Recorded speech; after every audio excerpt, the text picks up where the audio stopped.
You never think the biggest day of your life will be thrown into chaos over a piece of fabric. But sometimes, the cruelest betrayal comes from the people you least expect. This is the story of Clara, a bride-to-be who thought she had everything under control, until one reckless act by her future mother-in-law nearly shattered her wedding dreams. Clara was 29, thoughtful, steady, and full of excitement. After months of planning, the venue was booked, invitations were sent, and the wedding dress of her dreams hung safely in her closet. She had chosen it carefully, a gown that reflected not just her style, but her confidence. It wasn't scandalous, but it was modern. Delicate lace across the neckline, fitted in a way that made her feel radiant. When she looked at herself in the mirror, she saw the woman she had always imagined she'd be on her wedding day. Her fiancé, Adam, adored the way she lit up whenever she talked about it. He would smile, telling her she deserved to feel like a queen walking down the aisle. For Clara, this dress wasn't just fabric. It was the symbol of stepping into a new chapter of life with the man she loved. But not everyone shared her joy. Adam's mother, Evelyn, had a reputation for being controlling.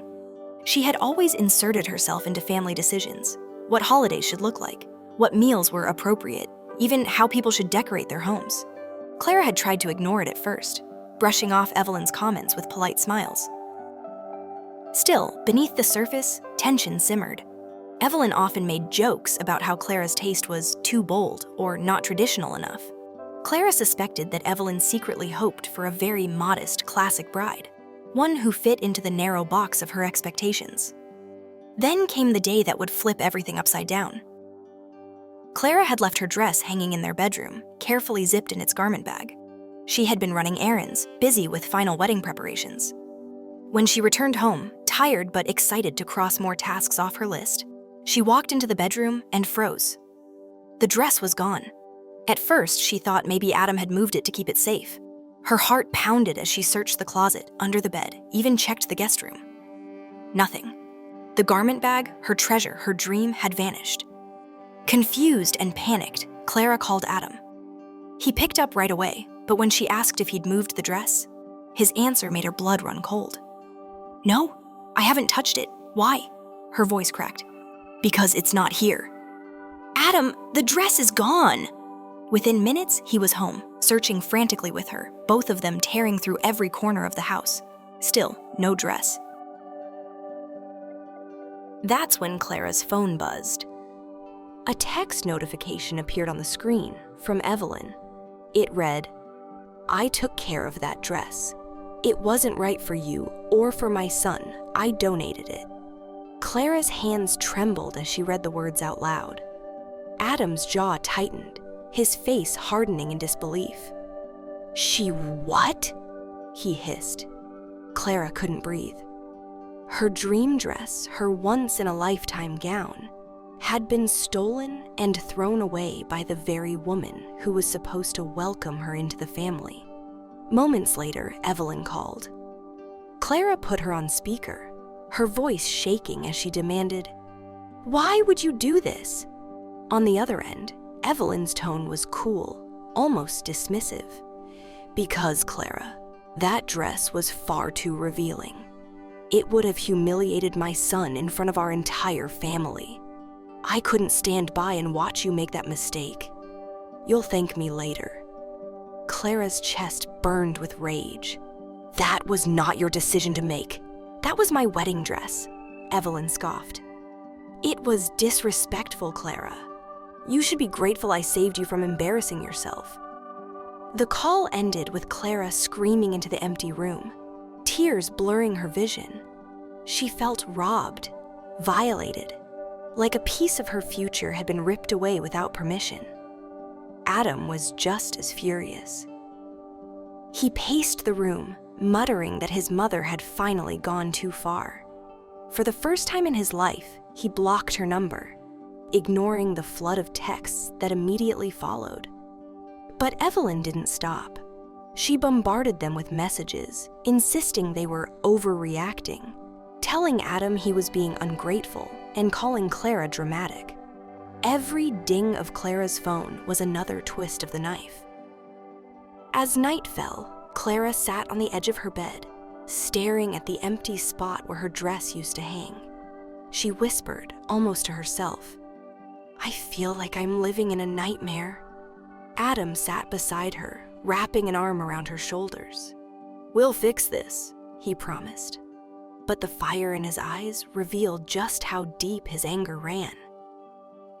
For Clara, it wasn't just about the dress anymore. It was about trust.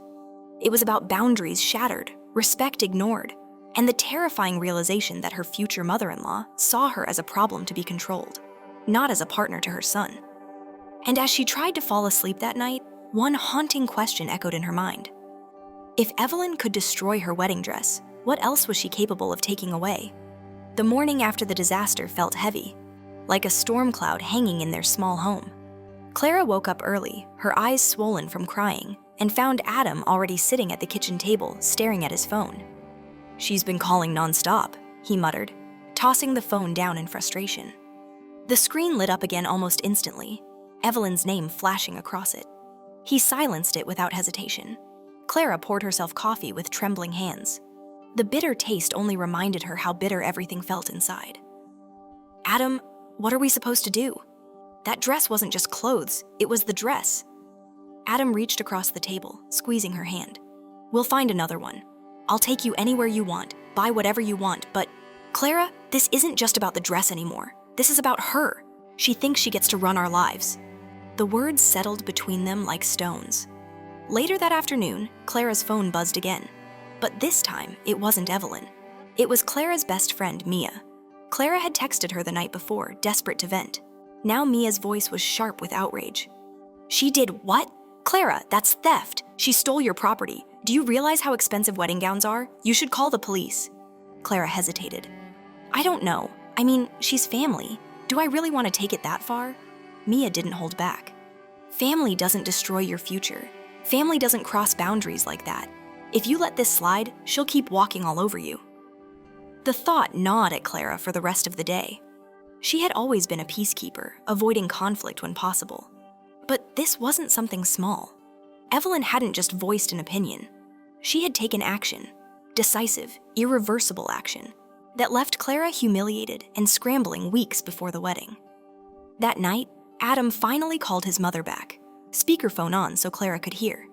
Evelyn answered immediately, her voice syrupy sweet, as if nothing had happened. Adam!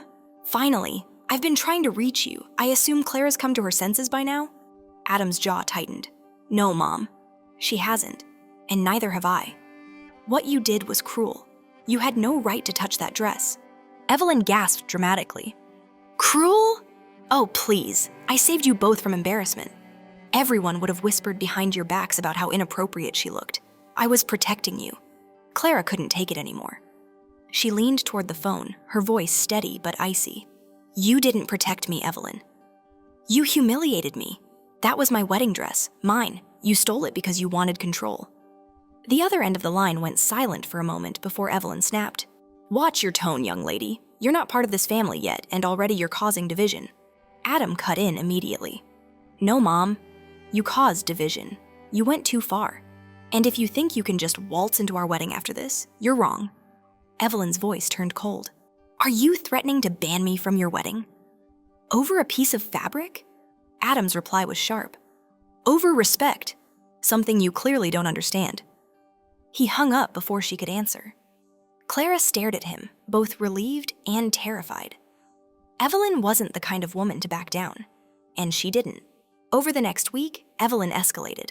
She sent long messages to Adam's relatives, spinning the story in her favor. According to her version, Clara had chosen an indecent dress, refused to listen to guidance, and lashed out when Evelyn did the right thing. Soon, whispers trickled back. Adam's cousin messaged him, asking if it was true that Clara had picked a dress so shocking it caused a family scandal. Clara's heart sank. Evelyn wasn't just trying to control her, she was tarnishing her reputation before she even married into the family. One evening, Clara sat on the couch, scrolling through the messages, her chest tight with dread. Adam, she's turning them against me. What if people don't even want to come to our wedding anymore? Adam sat beside her, pulling her into his arms. Then those people were never really on our side. Clara, listen to me. We'll get through this, together. But even as he said it, Clara could see the shadow in his eyes. He was torn, furious at his mother, yet deeply wounded that the person he loved most and the woman who raised him were at war. The breaking point came the following Sunday. Clara and Adam had been invited to his aunt's house for a family dinner. They debated whether to go. After all, Evelyn would be there. But avoiding it would only prove Evelyn's version of events. So they went. As soon as Clara stepped into the living room, she felt the tension. Eyes lingered on her, whispers passed quietly between relatives. Evelyn sat primly on the sofa, a smug smile on her lips, as if daring Clara to challenge her. Dinner was unbearable. Every time Clara tried to join the conversation, someone would quickly change the subject. Adam kept squeezing her hand under the table, but it didn't stop the burn of humiliation creeping up her neck. Then, halfway through dessert, Evelyn struck.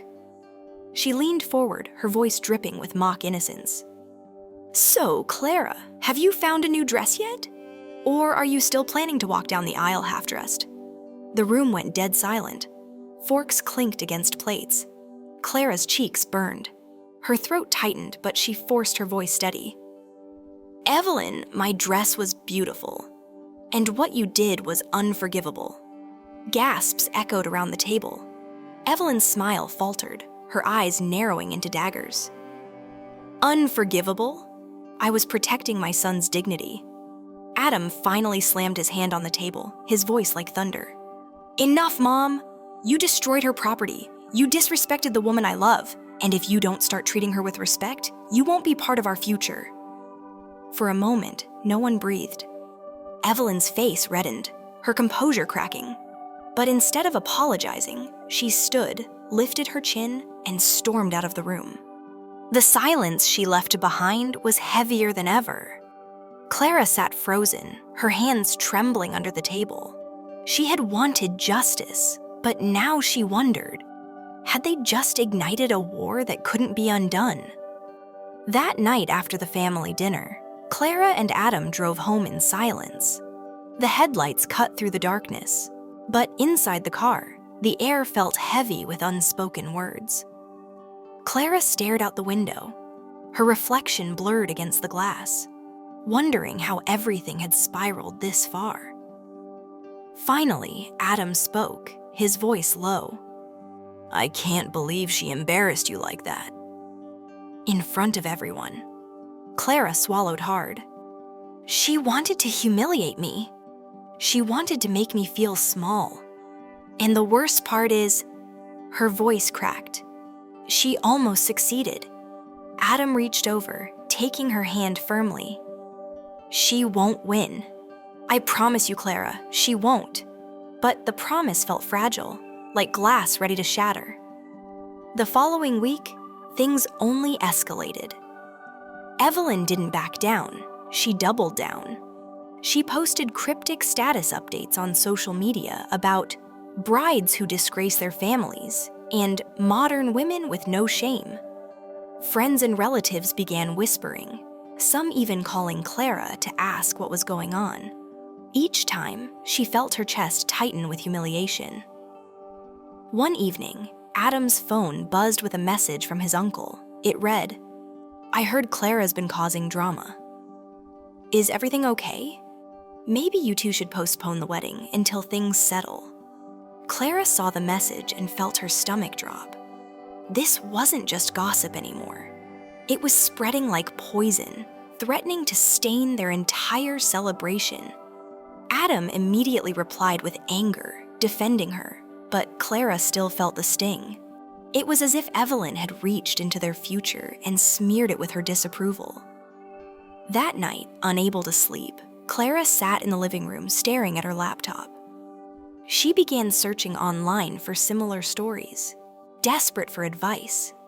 She stumbled upon a forum filled with women sharing experiences of toxic in-laws. One post caught her eye.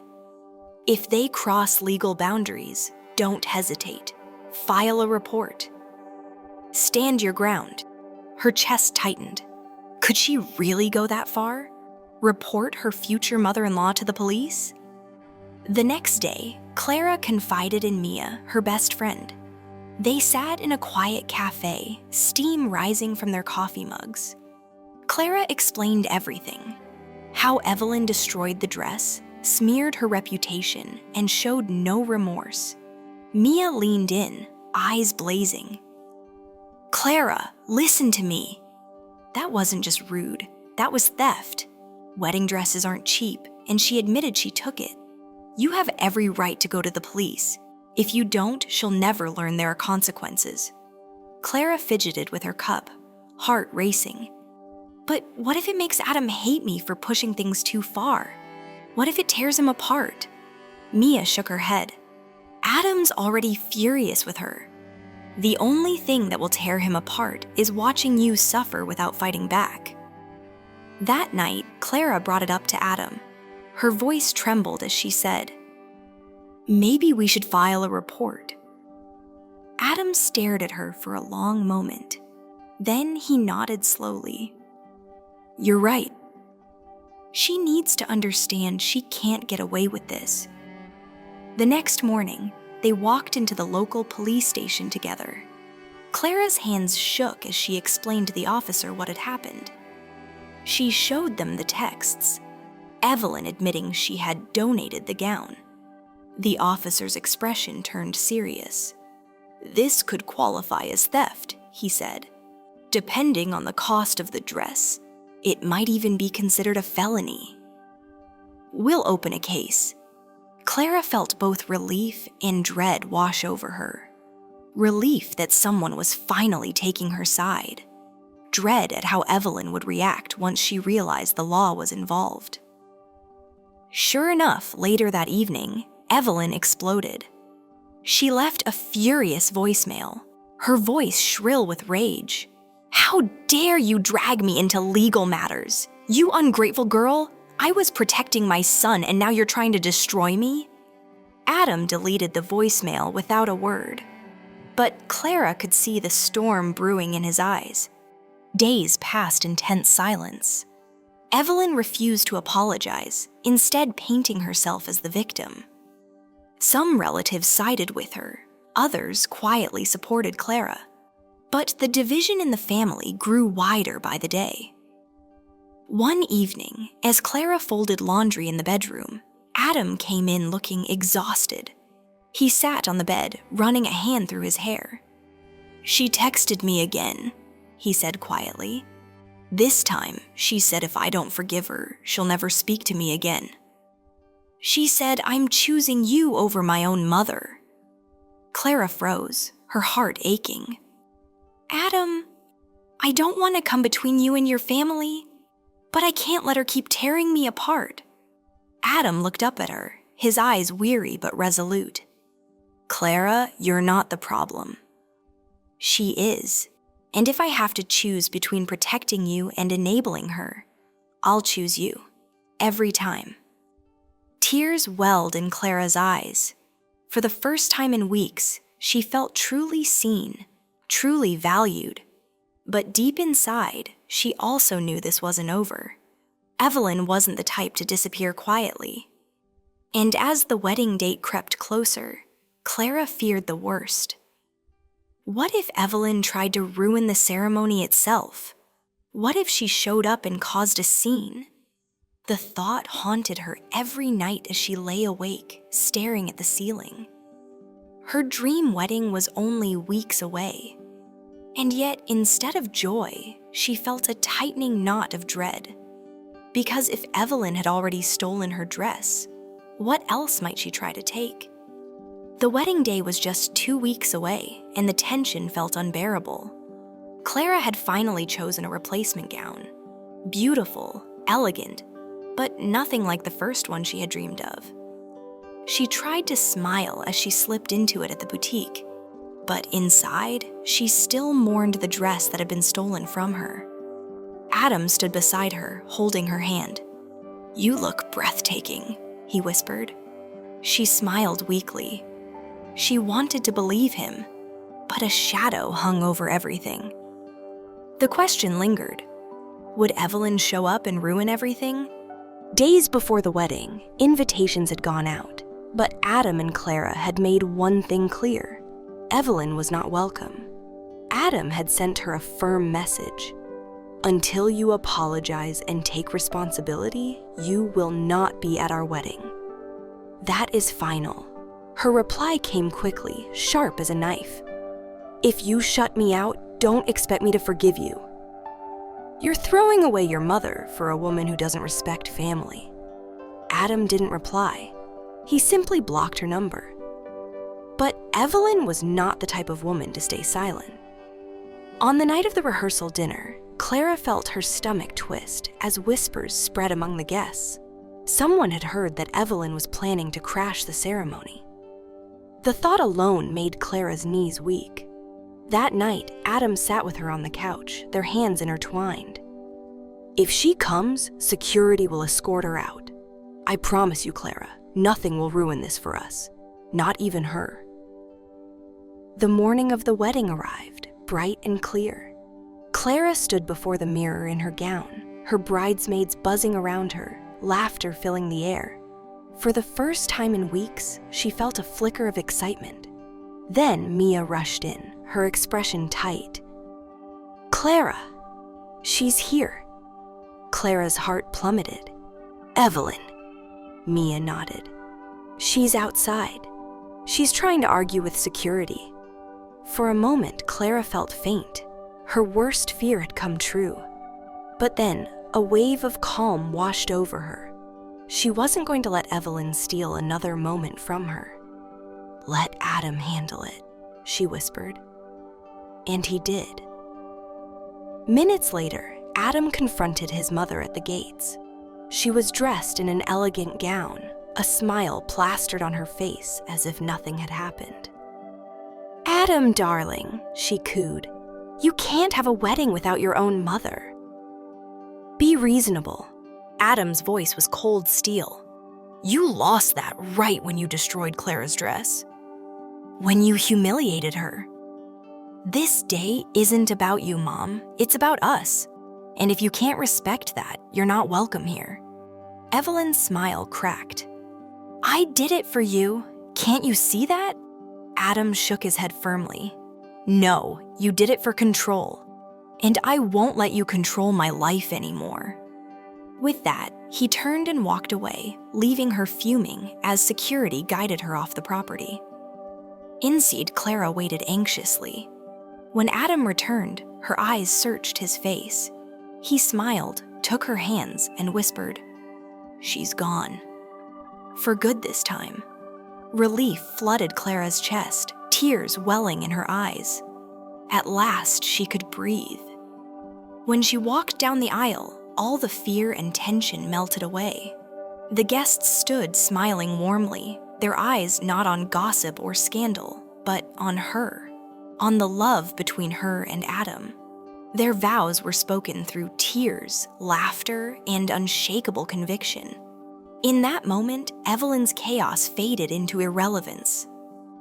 Afterward at the reception, Mia raised a glass and said, To Clara and Adam, proof that love is stronger than control, stronger than fear, stronger than anything that tries to tear it apart. The room erupted with cheers. Clara squeezed Adam's hand, her heart swelling. This wasn't the wedding she had first imagined. In some ways, it was better, because they had fought for it. Later that night, as the music played and guests danced, Clara stood on the balcony, overlooking the twinkling lights. Adam came up behind her, wrapping his arms around her waist. Everything we went through, it was worth it, he whispered. She leaned back into him, smiling softly. Because now I know we can face anything, together. And for the first time since the nightmare began, Clara felt nothing but peace. Sometimes the hardest battles we face aren't with strangers, but with the people closest to us. Respect, love, and boundaries are what make a family, not control or manipulation. And when you choose to stand your ground with someone who truly loves you, nothing and no one can take your happiness away. Thank you for watching. If you enjoyed this story, please give it a thumbs up and share it with your friends.